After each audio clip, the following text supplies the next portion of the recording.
సభకు నమస్కారం. ఈనాటి మన ముఖ్య అతిథి రేవంత్ రెడ్డి గారు, ముఖ్యమంత్రి గారు,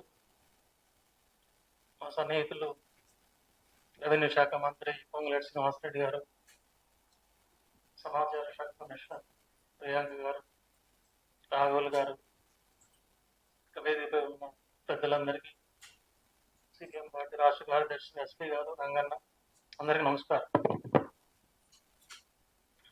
ముఖ్యమంత్రి గారు ముందు మాట్లాడితే తర్వాత నేను ఎక్కువసేపు మాట్లాడదాం అనుకున్నాను, కానీ ఇప్పుడు ఆయన కొంచెం పెట్టి ఎక్కువ మాట్లాడడానికి లేదు. ఆయన పత్రిక గురించి చర్చ జరుగుతున్నప్పుడు ఒక రెండు విషయాలు చెప్పాలనిపిస్తుంది. నవతెలంగాణ ట్యాగ్ లైన్ అనుదినం జనస్వరం, అంటే ప్రతిరోజు జనం గొంతుకు వినిపించడం. జనం గొంతుకు వినిపించడం ముఖ్య భాగం, కానీ జనం ఏం వినడానికి సిద్ధపడతారో అది వినిపించడం కాదు. ఆ మాటకు వస్తే జనప్రియం వేరు, జన ప్రయోజనం వేరు. జనప్రియం అంటే జనానికి ఇష్టమయ్యేది. జనానికి సినిమా ఇష్టం, డ్యాన్స్ ఇష్టం, పాట ఇష్టం, కలర్స్ ఇష్టం, సంతోషమైన జీవితం ఇష్టం. ఇవన్నీ తనకు లేకపోయినా సరే పత్రికలు చూసో, రాసింది చదువు, సినిమాలు చూసో సంతోషించడం బాధిత మానవుడికి అలవాటు. అందుకని అతను ఇష్టమైంది ప్రచురిస్తే, ఇష్టమైంది రాస్తే సర్క్యులేషన్ ఎక్కువ ఉంటుంది. ఆ పత్రికతో ప్రయోజనం ఏంటంటే జనాలు సంతోష పెట్టడం. ఆ పేరుతో సర్క్యులేషన్ ఉంటుంది కాబట్టి డబ్బు సంపాదించడం. సర్క్యులేషన్ ఎక్కువ ఉన్న పత్రికలు కాబట్టి ప్రభుత్వాలు కూడా రూల్స్ ప్రకారమే అయినప్పటికీ వాటిని ఆదరిస్తుంటారు, ఎక్కువ ప్రకటనలు ఇస్తుంటారు. జనానికి ఇష్టమైంది చెప్పడం వేరు, జనానికి ఏది ప్రయోజనం అని చెప్పడం వేరు. జనానికి ఏది ప్రయోజనం అనేది తమకే తెలియదు. జనం తన ప్రయోజనం అంతా తనకు తెలుసు అనుకుంటే పొరపాటు. తెలియని విషయాలు చాలా ఉంటాయి. తెలిసేది చెప్పాలి. పెద్దలు రాఘవుల్ గారు చెప్పారు, జనానికి కనపడనివి, వినపడనివి ఎన్నో ఉంటాయి. వాటిని కనపడేటట్టుగా, వినపడేటట్టుగా నిజమైన పత్రిక. ఒక చిన్న ఉదాహరణ చెప్తాను. నిన్న పార్లమెంట్లో చర్చ జరిగింది. ప్రతిపక్ష నాయకుడు రాహుల్ గాంధీ గారు చాలా వివరంగా మాట్లాడారు. సిపిఎం నేతలు మాట్లాడారు. ఇండియా బ్లాక్ పార్టీలని మాట్లాడారు. ఏం మాట్లాడినాయి? ఇండియా పాకిస్తాన్ మధ్య జరిగిన ఘర్షణ, దానికి సంబంధించిన వివరాలు అడిగినాయి. పహల్గామ్ ఘటనకు సంబంధించిన నేపథ్యాన్ని ప్రశ్నించినాయి. ఇంటెలిజెన్స్ ఫెయిల్యూర్ ఎందువల్ల సంభవించింది అని ప్రశ్నించాయి.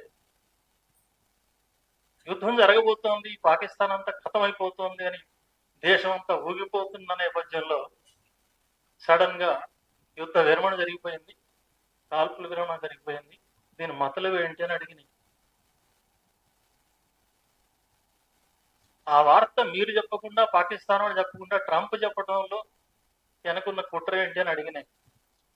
ఏ ఒక్క ప్రశ్నకు సమాధానం లేదు. ఏ ఒక్క ప్రశ్నకు సరైన సమాధానం లేదు.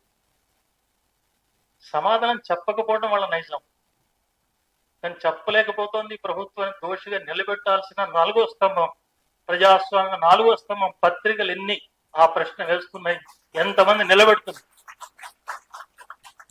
ఇది పత్రికల బాధ్యత కాదా? అంతేకాదు, సిగ్గు చేయటనే విషయం ఏంటంటే, ఆ యుద్ధం జరిగింది కొద్దిసేపు, 6-7 తేదీల మధ్య ఉండే రాత్రి తెల్లవారుజామున జరిగింది మెయిన్ ఫైట్ అంతా. ఈ ఫైట్ గురించి ఎన్ని వార్తలు వచ్చినాయి మనకు. ఎలక్ట్రానిక్ ఛానల్స్ తో సహా టీవీ ఛానల్స్, ముఖ్యమైన ఇంగ్లీష్, హిందీ, తెలుగు అన్ని ఛానల్స్ ఎక్కడ హెడ్డింగ్ పెట్టండి, అపూర్వమైన పరాక్రమం భారతదేశం. పాకిస్తాన్ అయిపోతోంది, కరాచీ పోర్టు ధ్వంసం అయిపోయింది, లాహోర్ స్వాధీనం అయిపోయింది, బలూచిస్తాన్ పాకిస్తాన్కు వ్యతిరేకంగా తిరుగుబాటు చేసింది. ఇంకా పాకిస్తాన్ లేదు. పత్రికల నిండా చూస్తే ఇంకా పాకిస్తాన్ అసలు ఉనికిలో లేకుండా పోయింది గ్లోబ్లో. వాస్తవం ఏంటి? అసలు మన ఫైటర్స్ కానీ, మన బలగాలు కానీ మన పొలిమేర దాటలు. పొలిమేర దాటకపోయినా అవతల బాంబులు వేశారు, 70 కిలోమీటర్లకు పోయి మిసైళ్ళు ఉన్నాయి, మిసైళ్ళు వేశారు, 9 స్థావరాలు ధ్వంసం చేశామన్నారు, 100 మంది ఉగ్రవాదులు చనిపోయారు అన్నారు. ఇది వాస్తవం? అది వాస్తవం కాదు, ఎవరికి తెలియదు. ఇప్పటికి ఒక నానుడు ఉంది, యుద్ధంలో మొదట చచ్చిపోయేది నిజం.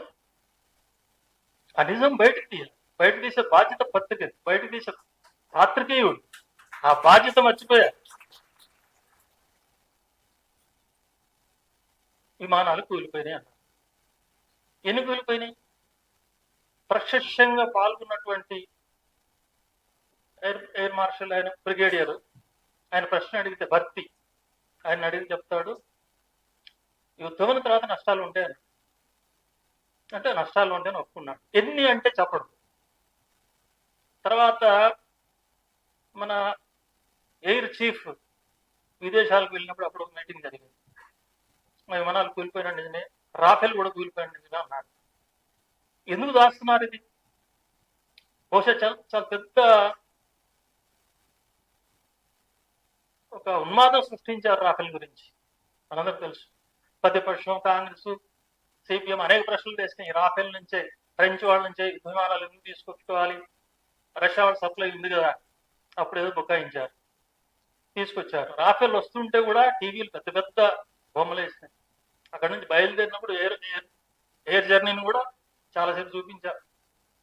అంత గొప్ప విమానం రాఫెల్ అని. ఆ రాఫెల్ కూలిపోవడం వెలిగిష్టం లేదు, ముందు కూలిపోయిందని ఒప్పుకోవట్లేదు. దాని తర్వాత ఇప్పుడు ఎవరు చెప్తున్నారు ఈ వాస్తవం? మళ్ళీ ట్రంపే ఇప్పుడు చెప్పాడు 5 విమానాలు కూలిపోయినాయి ఇండియా. మరి ఇప్పుడు ఎవరు మాట్లాడలేదు. నిన్న రాహుల్ గాంధీ గారు ఒక సూటి ప్రశ్న వేశాడు. శాంతి ఒప్పందం కుదిర్చింది నేనే అని చెప్పి 32 సార్లు ప్రకటించాడు ట్రంప్. అట్లా కాదు ఇట్లా కాదు నత్తిగా జయశంకర్ సమాధానం చెప్తున్నాడు తప్ప ట్రంప్, మోడీ మాట్లాడలేదు. ఇప్పటికైనా 2 సభలు సూటిగా అడుగుతున్నాం. ట్రంప్ ఇన్నిసార్లు ప్రకటించాడు కదా, కాదంటున్నారు కదా మీ పార్టీ వాళ్ళు, ఒకళ్ళిద్దరు మంత్రులు. సూటిగా ట్రంప్ పేరు చెప్పి ట్రంప్ అబద్ధాలు చెప్పాడు అని చెప్పమనండి మన మోడీని. అంటే నోరు ఎగవట్లేదు ఆయనకి. ఇట్లాంటి దద్దమ్మ ప్రధానమంత్రి మన కేంద్రంలో ఉంటే దాని గురించి ఎక్స్పోజ్ చేసే ధైర్యం పత్రికలకు ఉందా? ఎక్స్పోజ్ చేసే ధైర్యమే లేదు పత్రికలకు, టీవీ ఛానళ్లకు. ఆయన బాకాలు ఊతున్నారు. ఆయన విశ్వగురు, ఛాతీ 50 రంగాలు ఉంటుంది. ఆయన చూస్తే అంతా గడలైపోతుంది. ఇన్ని వాస్తవాలు ఉంటే కూడా స్పష్టంగా ప్రజల ముందు లేని పత్రిక కాదు అది, ప్రజాద్రోహం అది. అంతేకాదు చాలా విషయాల్లో ఇట్లాంటి తప్పుడు వార్తలను వస్తుంటాయి, కత్తిపుచ్చే వార్తలను వస్తుంటాయి. కాబట్టి దీన్ని వ్యతిరేకించి నిలబడుతున్నటువంటి, అట్లాంటి తప్పుడు వార్తలకు సింహస్వప్నంగా నిలబడుతున్నటువంటి చరిత్ర కమ్యూనిస్టుల పత్రికలు, వామపక్ష పత్రికలు, ప్రజాశక్తి, నవ తెలంగాణ ఆ పాత్ర నిర్వహిస్తున్నాయి. ఈ పాత్ర నిర్వహించినందుకు కొంతమంది ప్రశంసిస్తూనే దాన్ని సహకరించడం మానేస్తారు. నా బాగా గుర్తు, బీఆర్ఎస్ గవర్నమెంట్ ఉన్నాం, ఆయన పోయి కలిసాం. ఉప ఎన్నికలు రాగానే మా చుట్టూ తిరిగాడే, పోయి కలిసాం. సరే, అప్పటికి పత్రిక కష్టాల్లో ఉంది, 5 కోట్ల నష్టాల్లో ఉంది. ఎందుకుంది నష్టాల్లో? న్యాయమైన వాటా మాది వస్తూ నష్టానికి వస్తే మేము భరిస్తాం, ప్రజలు భరిస్తారు. కానీ కావాలని కక్షతో తొక్కిపెట్టిన సందర్భం, ప్రభుత్వం నుంచి ఒక ప్రకటన రాకుండా చేసిన సందర్భం. పోయి కలిసి మాట్లాడితే నిష్కర్షగా చెప్పాడు. ఏమని?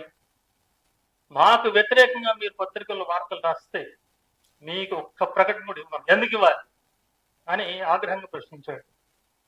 మీకు వ్యతిరేకమా మాకు వ్యతిరేకమా కాదు, మేము రాసిన దాంట్లో వాస్తవం లేదని మీరు నిరూపిస్తే ఒక్క పైసా మిమ్మల్ని అడుగు, మీ ప్రకటన కూడా అడుగు, నేను చెప్పాను. ఇప్పటికీ సవాల్ చేస్తుంది మా పత్రిక. మేము రాసే పత్రికలో ఒక్క వాస్తవం కాదు అని చెప్పండి. వ్యక్తిగత ద్వేషంతో మాట్లాడే మాట ఒక్కటి చెప్పండి. వాళ్ళ రాజకీయాలు ఎట్లా నడుస్తాయి? నువ్వు లంగా అంటే నువ్వు లఫంగి, నువ్వు బుద్ధి లేదంటే నువ్వు బుద్ధిహీనుడు, ఇంకోటి చాలా మాటలు. ఆ మాట చెప్పడానికి కూడా నాకు రావు. నవ తెలంగాణ ఎప్పుడైనా, ప్రజాశక్తి ఎప్పుడైనా ఒక వ్యక్తిగత విమర్శ చేసిందా? ఒక మంత్రిని కానీ, ఒక ముఖ్యమంత్రిని కానీ, ఒక ఆఫీసర్ని కానీ, ఒక పోలీస్ ఆఫీసర్ని కానీ, పోలీసు లాఠీలు ఎత్తుతారు, దెబ్బలు కొడతారు, కేసులు పెడతారు, అరెస్టులు చేస్తారు, స్టేషన్లో పెడతారు. ఒక్క పోలీస్ ఆఫీసర్ పర్సనలైజ్ గా మాట్లాడాము. అదే డిగ్నిఫైడ్ పాలిటిక్స్ అంటే, డిగ్నిఫైడ్ బాధ్యత అంటే అది ఆ రకమైనటువంటి వైఖరి పత్రికలు ఉండాలి. ఇవన్నీ చెప్తున్నట్టు ముఖ్యమంత్రి గారు మన ప్రకటనలు ఇవ్వాలని కాదు.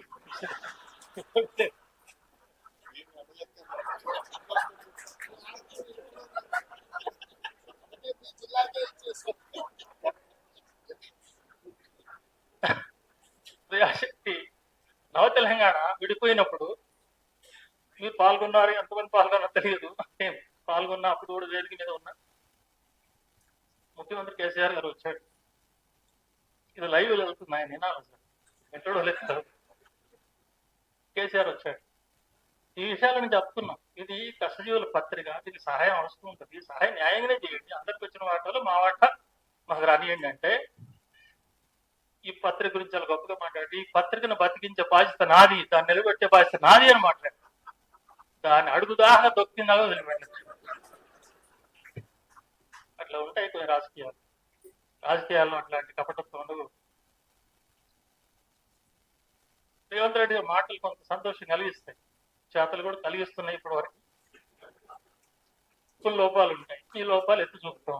ఈ పథకాలు ఇంకా సక్రమంగా అమలు జరగట్లేదు. రైతు బంధు ఒకసారి ఇస్తున్నారు, పంచాయతీ ఎన్నికల తర్వాత ఇస్తారా ఇవ్వరా, ఇట్లాంటి డౌట్లు మాకు ఉంటే మేము పత్రికలు రాస్తాం అనుకోండి. మీకు కోపం రావాలా? ఎందుకు రావాలి కోపం? అంటే ప్రజల నాడి కనిపెట్టి ప్రియాంక గారు చక్కగా చెప్పారు. ప్రజల నాడి గమనించి ప్రభుత్వం చేసే పథకాలు చెప్పే బాధ్యత ఉంది. అది సక్రమంగా అమలు జరిగేట్టు వాళ్ళకి చైతన్యం ఇవ్వాలి. అమలు జరగని చోట, లోపం జరిగే చోట లోపం చెప్తే నీకు ఫీడ్బ్యాక్ ఇచ్చేది ఎవరు? ఈ పత్రికే, ఈ ప్రజలే, నీకు వచ్చి కలిసే మనుషులే. నేను ఎవరిని కలవను, నాకు ఇంటర్వ్యూలు ఉండవు, పత్రికలో ఏ రాసిన ఒప్పుకోను అంటే ఇంకా నీకు తెలిసేది అట్లా. రాజుగారు బ్రహ్మాండంగా బట్టలు వేసుకుని తిరుగుతున్నాను అందరూ అన్నట్టే నేను ఎట్లంటా, నువ్వు నిజంగా బట్టలు లేకుండా తిరిగితే బట్టలు ఎవరా బాబు, పట్టుకోలేదు, సిగ్గుపోద్దని చెప్తా. ఆ రకమైన నిజాయితీ ఉన్నప్పుడు గౌరవించాలి. ఈ వైఖరితో ప్రభుత్వాలు ఉన్నప్పుడు తప్పనిసరిగా అది బ్యాలెన్స్ అవుతుంది, ముందుకు సాగుతుంది. రాబోయే కాలం గురించి చాలా స్పష్టమైన వైఖరితో ఉన్నాం. వెంటనే సుఖాల కాలం వస్తుంది కాదు, ఆర్థిక సంక్షోభాలు ముందుకు వస్తున్నాయి, అనేక పోరాటాలు జరిగే కాలం ముందుకు వస్తుంది, సంక్షోభాలు వచ్చే కాలం వస్తుంది. అయినా సరే ఎన్ని ఇబ్బందులు వచ్చినా, ఎన్ని ఆటంకాలు వచ్చినా, అడ్డంకులు వచ్చినా, ఇప్పటి వరకు గత 80 ఏళ్ల చరిత్రలో ప్రజాశక్తి నవ తెలంగాణ ఏ గొప్ప విప్లవ వారసత్వాన్ని, ప్రజల పక్షపాతాన్ని ప్రదర్శిస్తూ ముందుకు సాగిందో అదే విశ్వాసంతో ముందుకు సాగుతాం. ఆదరించాలని అందరికీ విజ్ఞప్తి చేస్తున్నాం. అదే రకంగా ప్రభుత్వం నుంచి కూడా సరైన న్యాయమైన సహకారాన్ని మాకు ఇవ్వాలని చెప్పి మనస్ఫూర్తిగా కోరుకుంటూ సెలవు. Thank you.